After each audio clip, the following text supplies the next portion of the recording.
नमस्कार माझ्या बालमित्रांनो, कसे आहात तुम्ही सगळे? मजेत आहात ना? गुरुपौर्णिमेनिमित्त आधुनिक काळातील गुरु शिष्य ह्या विषयावर आपली मालिका सुरू आहे. तर आधुनिक काळातील अजून एक गुरु आणि शिष्य यांची गोष्ट आपण पाहूया. ती आहे संगीत क्षेत्रातील पंडित जसराज हे नाव आपण ऐकलं असेल.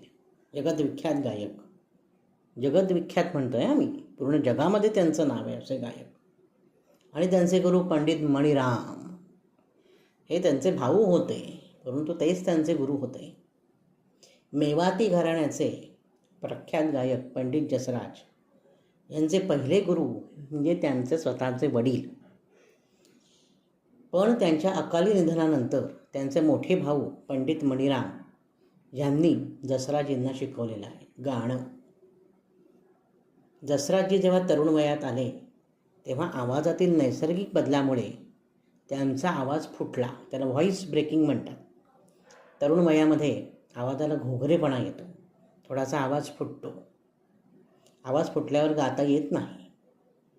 त्यावेळी पंडित जसराज खूप निराश झाले, रडू लागले की आता माझा आवाज जर फुटला, घोगरा झाला तर मी कसं म्हणणार गाणं, असा त्यांना प्रश्न पडला. ते प्रचंड निराश झाले. त्यावेळी त्यांचे गुरु आणि भाऊ पंडित मणिराम यांनी त्यांना अत्यंत संयमानं सांभाळलं. मग त्यांनी काय सुचवलं जसराजींना की आता तुला गाणं शक्य नाही, पण सूर तर तू तुझ्या हृदयात साठवून ठेवू शकतोस, कानांनी ऐकू शकतोस. मग तू तंबोरा जुळवण्याचं काम कर. तंबोरा जुळवायचा आणि ऐकायचा, जुळवायचा आणि त्या तंबोरातनं येणारा सूर ऐकायचा आणि हृदयात साठवून ठेवायचा, हे कर. त्याप्रमाणे जसराजींनी काही वर्ष फक्त तंबोरा जुळवणं आणि त्याचा सूर मनात आणि हृदयात साठवून ठेवणं एवढंच काम केलं. काही वर्षानंतर जेव्हा जसराजींचा आवाज पुन्हा स्थिर झाला तेव्हा पंडित मणिराम यांनी जसराजींकडनं पुन्हा शून्यातून रियाज करून घेतला, शून्यातून शिकवलं. शून्यातून विश्व निर्माण करणं आपण म्हणतो तसं. कारण पंडित जसराजींनी आधी थोडंफार शिक्षण घेतलं होतं, पण मध्येच आवाज बसला किंवा आवाज फुटला, घोगरा झाला तरुण वयात, त्यामुळे गाणं थांबावं लागलं.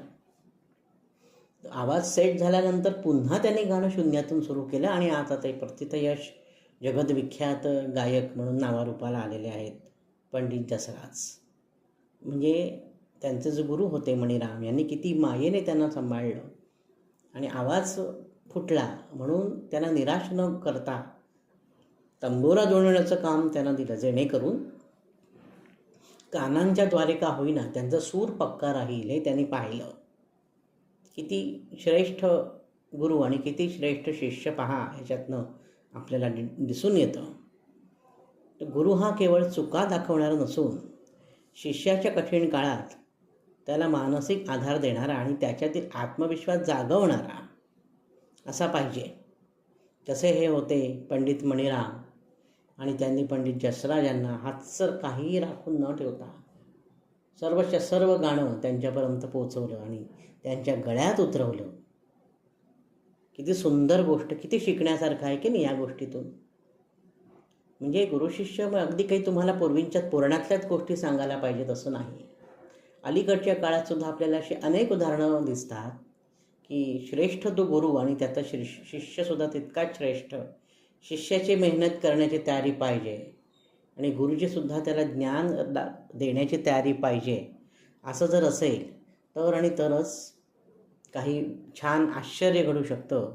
तशी ही आश्चर्य आपण पाहिलेली आहे विविध क्षेत्रामध्ये. आवडला ना तुम्हाला हा व्हिडिओ आजचा? तुम्ही तुमच्या मित्रांना मैत्रिणींना हा व्हिडिओ नक्की पाठवा बरं का.